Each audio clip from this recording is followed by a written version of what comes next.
Extraordinary talented युवा अपने तेजस्वी यादव जी वाकई बहुत टैलेंटेड युवा हैं।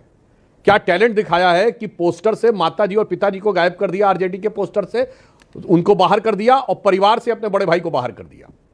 और ऐसे टैलेंट का प्रस्तुतिकरण किया बिहार में कि भाई साहब उनकी क्वालिफिकेशन यह है कि उनको कोई सरकारी नौकरी नहीं मिल सकती, क्योंकि आजकल क्लास 4 के लिए भी 12वीं पास जरूरी हो गया है, मगर यह कह दिया हर घर में एक सरकारी नौकरी दे देंगे।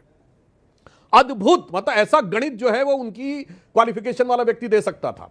अब मैं बताना चाहता हूं उन्होंने, और ऐसी जबरदस्त टैलेंट है फराज साहब कि इमारतें शरिया का कार्यक्रम होता है पटना में, उसमें वो शिरकत करते हैं जिसमें बोला जाता है हमारे लिए शरिया पहले संविधान बाद में, और उसके बाद आके कहते हैं साहब हम तो सेकुलर के साथ में हैं। ऐसा गजब का टैलेंट था कि सीएम भी प्रोजेक्ट हो गया, उन्होंने राहुल गांधी को पीएम भी प्रोजेक्ट कर दिया, डिप्टी सीएम भी प्रोजेक्ट कर लिया, और आखिर में स्थिति यह बनी कि बमुश्किल नेता प्रतिपक्ष के लायक संख्या जुटा पाए। खैर अब इसके ऊपर आते हैं। देखिए वास्तविकता में अमीश जी, राहुल गांधी जी के ट्रैप में विपक्ष फंस गया। एसआईआर कोई राजनीतिक मुद्दा ही नहीं था, ये तो जो एंटी इंडिया फोर्सेस हैं जो विदेश में बैठे हुए हैं।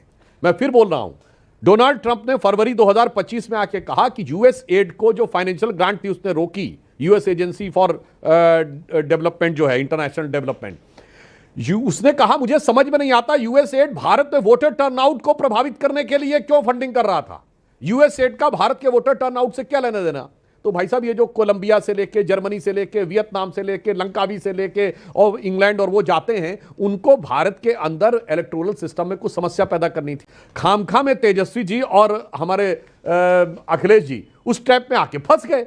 जब आप ट्रैप में आके फंस गए तो आपको नुकसान होना स्वाभाविक था, और आज ले जाकर उन्होंने अखिलेश जी को उस मुकाम में पहुंचाया है अमीश जी कि मुंबई नगर पालिका में और अन्य जगहों पर आज स्थिति है कि ओवैसी की पार्टी को ज्यादा सीटें मिली, समाजवादी पार्टी को 1 मिली। मालेगांव की सीट जहां के लिए सपा और कांग्रेस लड़ रहे थे महाराष्ट्र विधानसभा में कि हम ही लड़ेंगे हम ही लड़ेंगे, और स्थिति क्या हुई वहां जानते हैं कौन जीता है फराज साहब? न सपा न कांग्रेस। जी फराज साहब कुछ कहना चाहते हैं। वहां तो एमआईएम भी नहीं जीती, वहां तो इस्लाम पार्टी जीती है साहब, सबसे नई सबसे फंडामेंटलिस्ट पार्टी।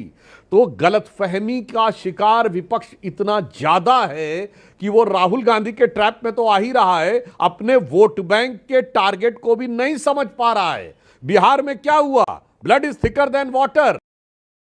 चल में वो मजबूत थे, वहां पर ओवैसी को जिताया, आपके एक्स्ट्रॉर्डनरी टैलेंटेड तेजस्वी जी को नहीं जिताया। इसलिए मैं कह रहा हूं एक्स्ट्रॉर्डनरी ग्राउंड ओके, फराज राष्ट्र का भी भला होगा, विपक्ष का भी भला।